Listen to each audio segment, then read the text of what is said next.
Sure, I'm Stuart Seaborn. I'm Director of Litigation at Disability Rights Advocates. We're a nonprofit legal center based in Berkeley, California. We have an office in New York, but we're based in the States. I really came here to participate in the carrots and sticks presentation. We do quite a bit of litigation in the States. Our model is really based on a private right of action that provides for enforcement through the courts. We have less enforcement through the government. And I wanted to learn the carrots in terms of what's being offered to businesses and covered entities in terms of how to comply without that threat of litigation. I think you need both, but I was very curious to hear from the other panelists about what was being offered that works. And you had some suggestions yourself about how leaders can embed accessibility awareness within the organisation. Could you explain? Sure. In our experience dealing with companies and covered entities, both before litigation and after the fact, those who've had persons with disabilities, whether it's vision impairments or other disabilities, in positions of leadership, in decision-making positions, often have a better understanding. The conversation is much more smooth in terms of what the fix is, how to monitor it, et cetera.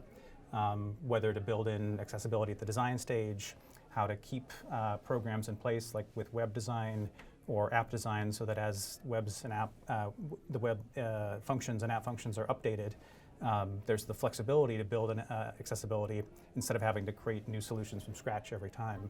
When we've had companies and covered entities that have people with disabilities in those decision-making positions, the conversation flows much better. We can actually kind of step out of the room, let our constituents speak directly to those involved. You take the lawyers out of the picture, things work much more smoothly. When they don't, when it's more of a can I check the box for compliance, it becomes a much more difficult conversation. The negotiations take longer, and we often end up in litigation. So doing things sooner rather than later helps everybody. Yeah, in terms of a proactive approach, having companies provide inclusion as part of their business model.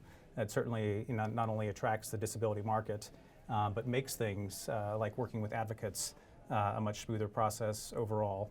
So it's something we've seen in our work, but also we would recommend whether there are some ways to make that a carrot, offering maybe through regulation, offering incentives to companies to offer inclusion. That's something we'd be willing to explore.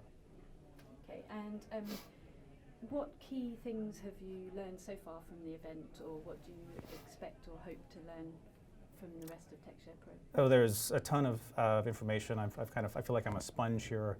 I feel like as a litigator, I'm often kind of focused just on what the problem is, catching problems after they've happened, and then having a solution that takes a few years to get it done during in the courts. Learning what's happening proactively, both from companies but also from advocates and regulators, has been wonderful.